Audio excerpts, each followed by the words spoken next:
Hello guys, welcome back to our channel Haunted Hours. और आज फिर से मैं आ चुका हूँ आपके सामने एक और सच्ची रोचक घटना के साथ। ये जो घटना है ये राजस्थान की है। राजस्थान में रहने वाले दो दोस्तों के साथ जो हुआ वो मैं आज आपको बताने वाला हूँ।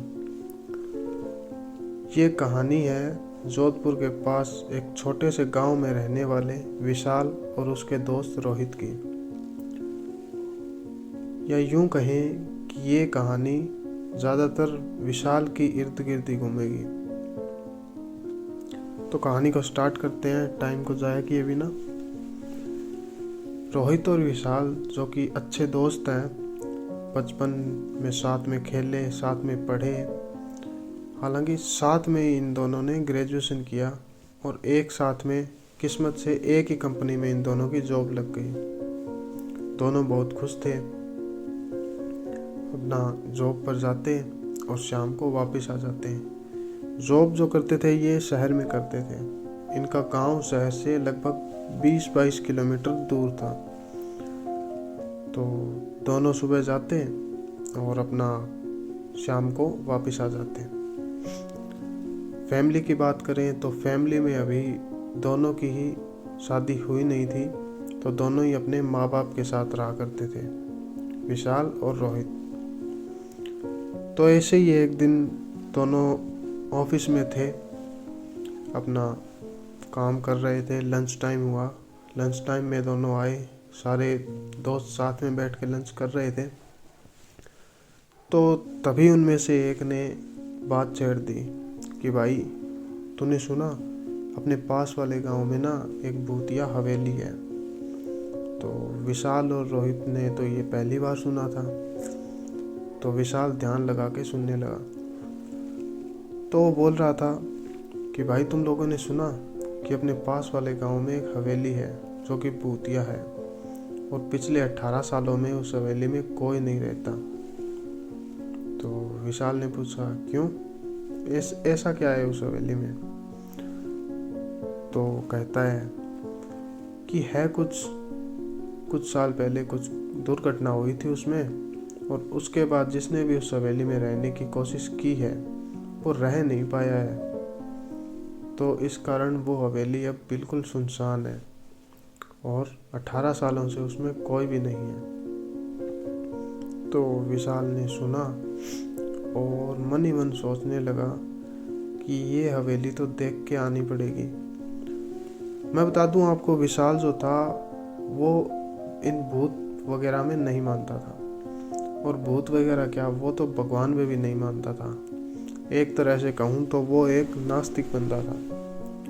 उसी के विपरीत अगर हम रोहित की बात करें तो रोहित मानता तो सब कुछ था, और उसे थोड़ा थोड़ा डर भी लगता था। इन सब चीज़ों से डर भी लगता था। तो वो जितना हो सके इन सब से दूर ही रहा करता था। लेकिन उस दिन तो बात छिड़ गई। अब विशाल को होने लगी बेचैनी कि कैसे भी करके वहां पर तो जाके आना पड़ेगा। ठीक है, काम कर रहे हैं दोनों अपना। शाम के यही कोई 3 बजे होंगे। तो चाय टी ब्रेक हुआ। तभी विशाल जो है रोहित के पास आता है और बोलता है कि भाई सुनना, जो आज लंच टाइम पे बता रहे थे ना वो भाई बगल वाले गांव में उस हवेली के बारे में। तो रोहित बोलता है हाँ। तो विशाल कहता है कि चल ना देख के आते हैं क्या है उस हवेली में। रोहित कहता है नहीं यार, कैसी बातें कर रहा है तू, ऐसे नहीं करते, पता नहीं वहाँ पर क्या हो, क्या साथ आ जाए क्या ना हो। नहीं भाई, मुझे डर लगता है इन सब से। तो विशाल कहता है कुछ नहीं होगा यार, हम दोनों चलेंगे ना शाम को। तो रोहित नहीं मानता है कि नहीं यार मैं नहीं जाऊंगा, ना ही तुझे जाने दूंगा। अगर तूने जाने की कोशिश की तो मैं घर पे बता दूंगा शाम को। तो थोड़ी देर के बाद विशाल बहुत रिक्वेस्ट करता है उससे कि भाई प्लीज चल। तो बहुत रिक्वेस्ट करने के बाद रोहित तैयार तो हो जाता है, लेकिन कहता है कि घर पर क्या कहेंगे और लेट हो जाएंगे और भी बहुत कुछ। तो विशाल कहता है तू टेंशन मत ले, घर पे फ़ोन करके मैं कह दूंगा कि आज ऑफिस में काम ज़्यादा है इसलिए लेट हो जाएंगे।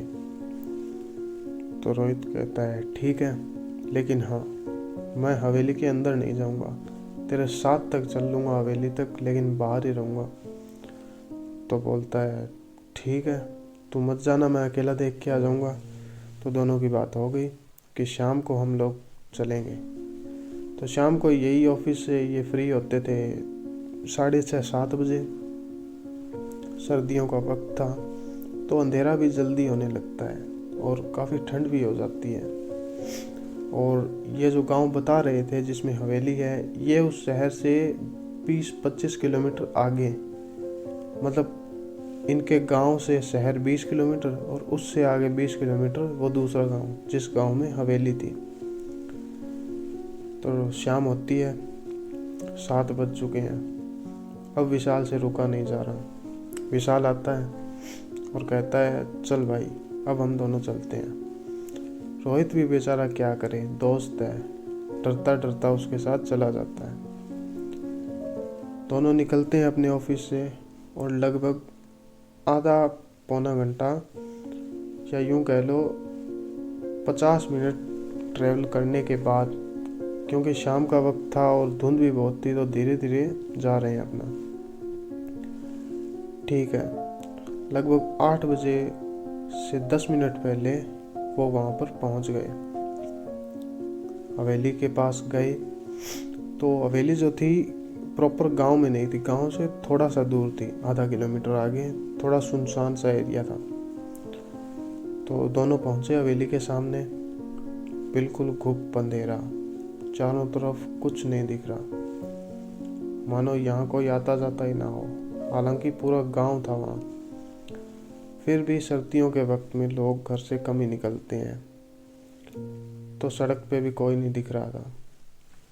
दोनों के पास बाइक थी। बाइक हवेली के बिल्कुल सामने ले जाकर रोकी।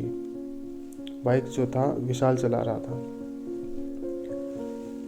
बाइक रोकने के बाद अब विशाल कहता है कि चल अंदर चलते हैं। तो रोहित मना कर देता है, भाई मैंने तेरे को पहले ही बोला था मैं अंदर नहीं जाऊंगा, मुझे डर लगता है इन सब से, और मैं तो कहता हूँ तू भी अंदर ना जा, चल वापस चलते हैं, अब तूने बाहर से देख ली ठीक है। तो विशाल कहता है नहीं यार, अब इतनी दूर आए हैं तो कुछ तो देख के जाएंगे। विशाल के मन में जो थी उत्सुकता, समझ रहे हैं ना, तो उसे बचपन से ही शौक था कि मैं ऐसी कुछ चीज़ को देखूं, जानूं क्या होता है क्या नहीं होता। वैसे वो मानता तो नहीं था, दोनों नहीं होते, पर बहुत सी कहानियाँ सुनी उनके बारे में तो इंटरेस्ट आ जाता है बंदे का। तो उसे बहुत इंटरेस्ट आ रहा था। तो अब क्या है, विशाल रोहित से कहता है कि चल ठीक है तू यहाँ रुक, मैं अंदर जाके आता हूँ। तो रोहित कहता है ठीक है जल्दी आ जाना। विशाल ये कहकर चल देता है, जाता है सीधा सीधा। थोड़ी दूर जाने के बाद गेट के पास पहुंच जाता है विशाल हवेली की। गेट पे लगा हुआ है बड़ा सा ताला। अब अंदर कैसे जाए? 2 मंजिला ये हवेली थी, कम से कम 25-30 रूम होंगे इसके अंदर। तो विशाल जो है आसपास देखता है। थोड़ा बगल में देखने के बाद विशाल को दिखता है कि एक जो खिड़की है वो खुली है। हाँ, पुरानी हवेली है, 18 सालों से कोई रहता भी नहीं, तो रह गई होगी, या कोई चोर उचक्के भी आते होंगे जाते होंगे, पता नहीं क्या क्या होता है, हवेली का फ़ायदा तो उठाते होंगे। तो इसी का फ़ायदा उठाकर खुली खिड़की देखकर विशाल अंदर घुस जाता है। हवेली के अंदर गुप्त अंधेरा, कोई नहीं दिख रहा। विशाल चलता है। हवेली के बीचों बीच बड़ा सा हॉल था, बड़ा सा हॉल जिसके चारों तरफ रूम। 2 मंजिला मैंने आपको बताया हवेली जो थी, उसके कम से कम 20 रूम ऊपर होंगे और यही कोई 8-10 रूम नीचे। तो विशाल अपने मोबाइल की फ्लैश लाइट ऑन करता है और देखने लगता है। चारों तरफ फ्लैश लाइट घुमाने को देखता है तो उसे रूम दिखाई देते हैं जिन पर लगे हुए थे ताले। ठीक है, विशाल क्या है, नीचे देखता है पहले चारों तरफ घूम के, एक एक करके वो सारी हवेली घूम लेता है। उसे ऐसे अभी कुछ ना तो दिखा ना कुछ महसूस हुआ। करीबन 20 मिनट के बाद विशाल हवेली से बाहर आता है। रोहित देखता है विशाल आ रहा है। रोहित उसे देखकर खुश हुआ। विशाल उसकी तरफ आ ही रहा था कि रोहित को ऐसा लगता है कि शायद विशाल के पीछे कोई है। मतलब बोलते हैं ना, 1 सेकंड के लिए उसे ऐसा लगा कि विशाल के पीछे कोई चल के आ रहा है। तो मतलब रात का वक्त था, कुछ खास तो दिखा नहीं। तो 1 सेकंड के लिए ऐसे पलकें झपकाई और उसे ऐसे लगा जैसे विशाल के पीछे कोई आ रहा है। तो फिर उसने सोचा ऐसे मन का वहम होगा, रात भी हो चुकी है, मैं भी पता नहीं क्या क्या सोचता हूँ। विशाल आया तो रोहित ने पूछा, क्या भाई कुछ दिखा अंदर? तो विशाल बोलता है, नहीं रे, ऐसे ही अफवाह उड़ाते हैं लोग साले, इसके अंदर तो कुछ भी नहीं है, चल अपन लोग चलते हैं।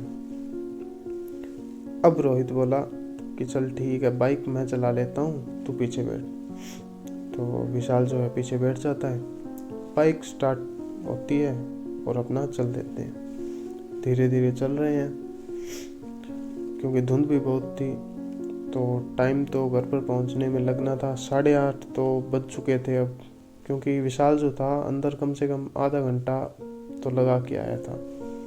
तो 8:30 बजे जो है ये हवेली से चले, तो इनको अब घर पहुंचने में लगभग 1.5 घंटा लगने वाला है। ठीक है, रोहित ने बाइक स्टार्ट की, चल रहे हैं।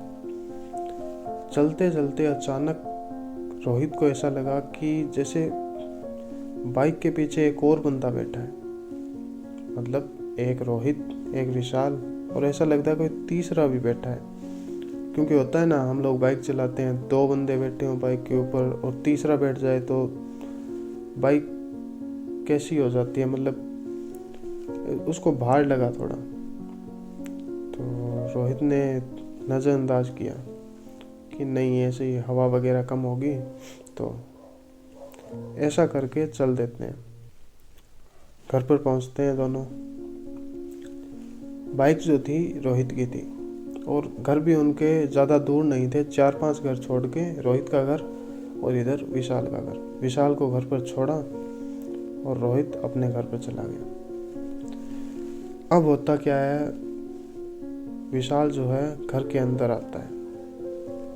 तो घर के अंदर विशाल की मम्मी पापा उसका वेट कर रहे थे कि लड़का अभी तक आया नहीं, बहुत वक्त हो गया। तो टाइम भी लेट हो गया था। तो विशाल आया तो उसकी मम्मी आई और पूछा कि इतना लेट हो गए आज। विशाल कुछ नहीं बोला, सीधा अपने कमरे में गया।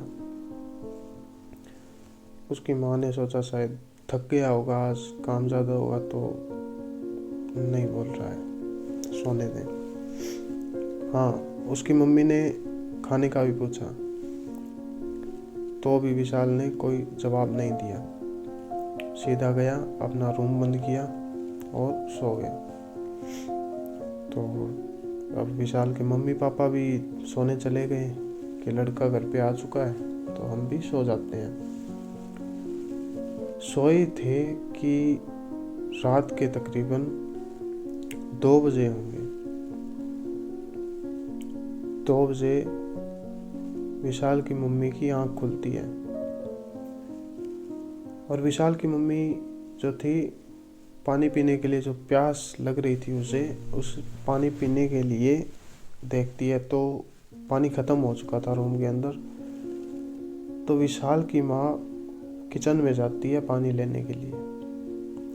ठीक है, तो विशाल का कमरा जो था वो बगल में ही था, ऐसे कहो किचन के बगल में रूम था, उसके बगल में उसके मम्मी पापा का। तो वहाँ से गुजरी रूम के पास से और पानी अपना भरा किचन से और वापस आ रही थी कि विशाल की मम्मी को ऐसा लगा कि विशाल के कमरे में कोई बात कर रहा है। मतलब 2 लोग बात करते हैं, ऐसे आवाज़ आ रही थी। विशाल की माँ ने सोचा आधी रात को कौन बात कर रहा होगा।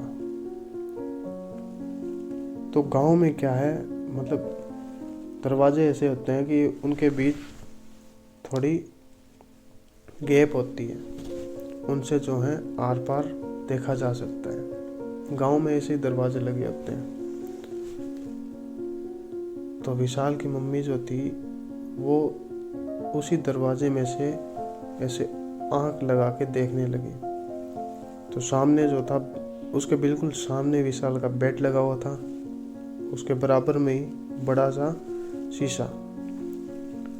तो उसकी मम्मी देखती है कि विशाल खड़ा है शीशे के सामने और कुछ बोले जा रहा है। तो उसकी मम्मी ये देखती है और सोचती है कि ये क्या कर रहा है, अभी आधी रात को खुद से बातें कर रहा है शीशे में देख के। उसकी मम्मी दरवाज़ा खटखटाती है। उसे सुनकर विशाल जल्दी से अपने बेड पर आता है और सो जाता है। तो उसकी मम्मी सोचती है शायद नींद में होगा, वो भी ये बोलकर चली जाती है। ठीक है, सुबह हुई। सुबह लगभग बज गए 10। विशाल निकला नहीं अपने कमरे से। विशाल की मम्मी ने सोचा कि ये रोज तो 8 बजे तैयार हो गया, ऑफिस के लिए निकल जाता है, आज 10 बज गए, निकला क्यों नहीं। तो विशाल की मम्मी जो है उसके रूम में जाती है। रूम में जाकर देखती है कि विशाल लेटा हुआ है। तो उससे पूछती है कि तुझे ऑफिस नहीं जाना आज, या छुट्टी वगैरह है। तो विशाल कहता है कि नहीं, मुझे नहीं जाना, ऑफिस वगैरह मुझे नहीं जाना। तो मम्मी बोलती है नहीं जाना मतलब तबीयत खराब है, ऑफिस की छुट्टी है, क्या हुआ। तो कोई जवाब नहीं देता। तो विशाल की मम्मी वापस आ जाती है, ये सोचकर कि शायद मूड नहीं होगा आज जाने का, चलो ठीक है। तो ये करते करते भी दिन बीत गया। अब दूसरी रात हुई। दूसरी रात को फिर विशाल की मम्मी को किसी के बोलने की आवाज़ आती है विशाल के रूम से। तो जाती है वहाँ पे और दरवाज़ा तो लॉक था। तो दरवाजे के आर पार देखती है दरार में से, तो फिर विशाल उसी शीशे के आगे खड़ा मिलता है और कुछ बड़बड़ा रहा है। अब विशाल की मम्मी को थोड़ी टेंशन हुई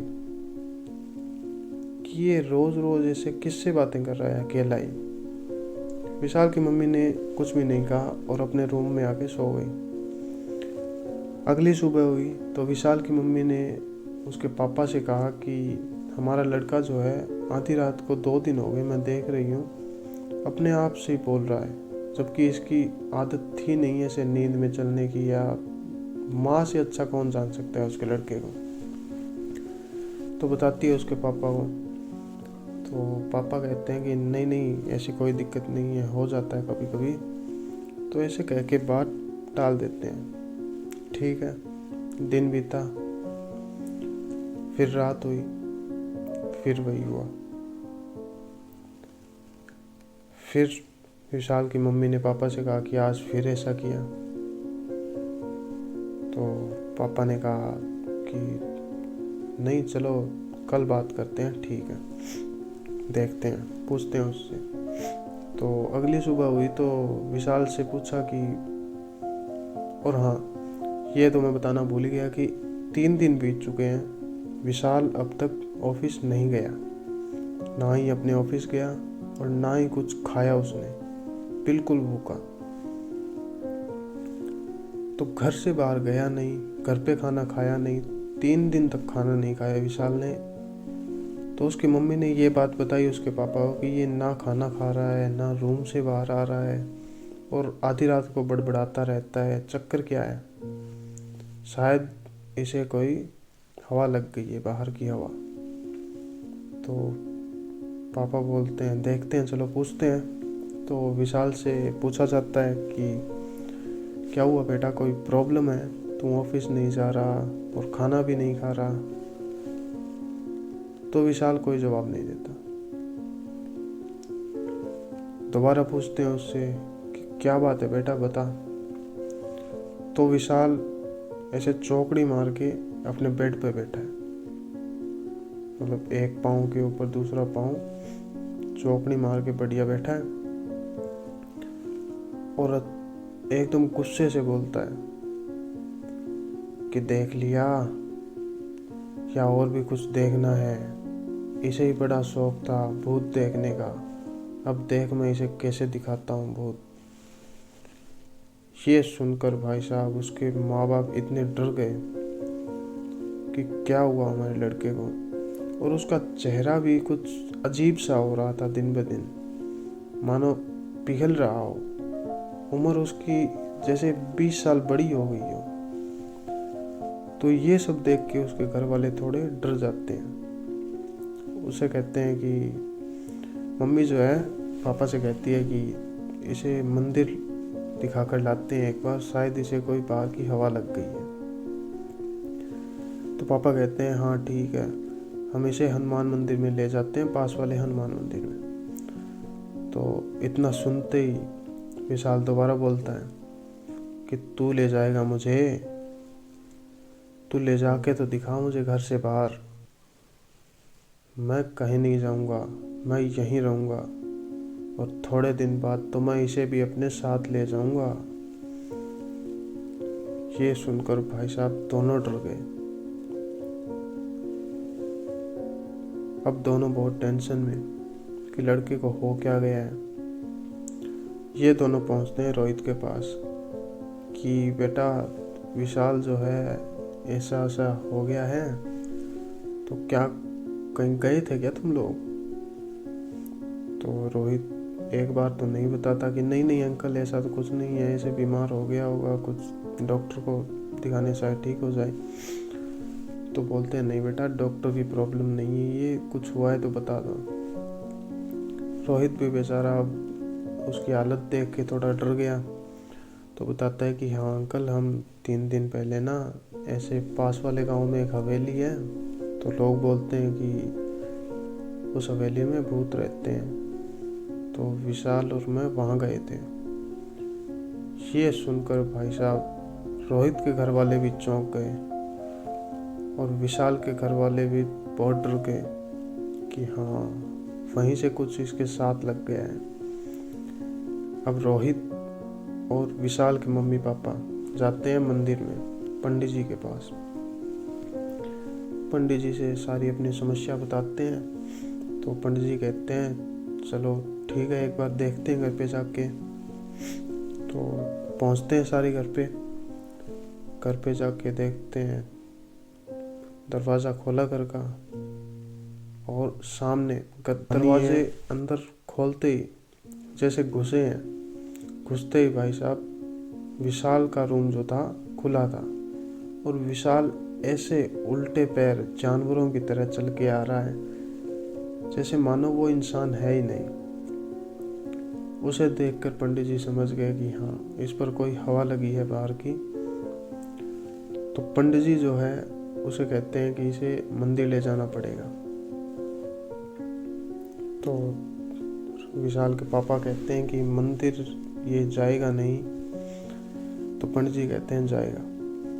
पंडित जी जो है उसे कुछ मंत्रों से और अपने जो है विद्या से और कोशिश करके विशाल को वहां से कैसे भी निकाल लेते हैं। विशाल में मानो 10 आदमियों की जान आ गई हो, वो जाने को तैयार नहीं। अब सब मिलकर आस पड़ोस में से भी आ चुके थे लोग, तो 7-8 लोग मिलके विशाल को जो है हाथ बांधते हैं उसके, और पंडित जी कुछ मंत्रित करके जो है जल उस पर छिड़कते हैं तो शांत होता है विशाल थोड़ा, और उसको ले जाते हैं मंदिर जो है मंदिर में ले जाके। और पंडित जी उसे कुछ ताबीज़ वगैरह और मंत्रों के उपचार से उसे ठीक करने की कोशिश करते हैं। काफ़ी मशक्क़त के बाद वो जो प्रेत उसके साथ आ गया था उस हवेली से, वो पंडित जी ने निकाल दिया। अब विशाल जो है बेहोश। तो पंडित जी जो है विशाल के मम्मी पापा से कहते हैं कि लड़का जो है उसको हनुमान चालीसा कराया करो रोज, ठीक है, तो इससे ठीक रहेगा वो। और उसके हाथ पे भी पंडित जी ने वो है धागा मंत्रित करके बांध दिया था। तो पंडित जी ने कह दिया अब दोबारा इसके साथ ऐसा कुछ नहीं होगा, और ध्यान रखें ये ऐसी वैसी जगह पर बिल्कुल ना जाए। विशाल को होश आया। अब विशाल जो है अपने घर पर था। विशाल ने कहा कि क्या हो गया। तो उसके मम्मी पापा ने सारी बात बताई कि ऐसे ऐसे हुआ। तो सुन के विशाल के रोंगटे खड़े हो गए, क्योंकि विशाल को कुछ पता ही नहीं था कि क्या हो रहा है क्या नहीं। वो तो जैसे सो रहा हो, अभी उठा हो 3 दिन बाद। तो विशाल को सारी बात बताई। रोहित उसका दोस्त जो था वहीं पे खड़ा था। तो विशाल ये सुनकर बोलता है कि मुझसे बहुत बड़ी गलती हो गई जो मैंने ऐसा किया। आइंदा से मैं ऐसा करने की सोचूंगा भी नहीं, और अब से विश्वास रखूंगा पूरा भगवान पे। जो कि पहले भगवान को नहीं मानता था, अब वो बालाजी का भक्त बन चुका था। तो ऐसे करके विशाल की जो है ये कहानी है। और मैं तो कहता हूँ कि भगवान को मानते हो तो भूत प्रेतों में भी मानो, और अगर भगवान की भक्ति करोगे तो ऐसी कोई विपदा आपके सामने आएगी भी नहीं। तो थैंक यू दोस्तों। आज की जो कहानी है मुझे कमेंट करके ज़रूर बताएं कि आप लोगों को कैसी लगी। और अगर आपके पास भी ऐसी कोई सच्ची घटना कहानी हो तो आप मुझे शेयर कर सकते हैं, मैं ज़रूर सुनाऊंगा अपने चैनल पे। इसके लिए आप मुझसे इंस्टाग्राम पे भी कनेक्ट हो सकते हैं, या इसके अलावा आप मेरे ईमेल पे भी मुझे मेल कर सकते हैं अपनी कहानी। तो थैंक यू दोस्तों, मिलते हैं आपसे अगली रोचक कहानी में।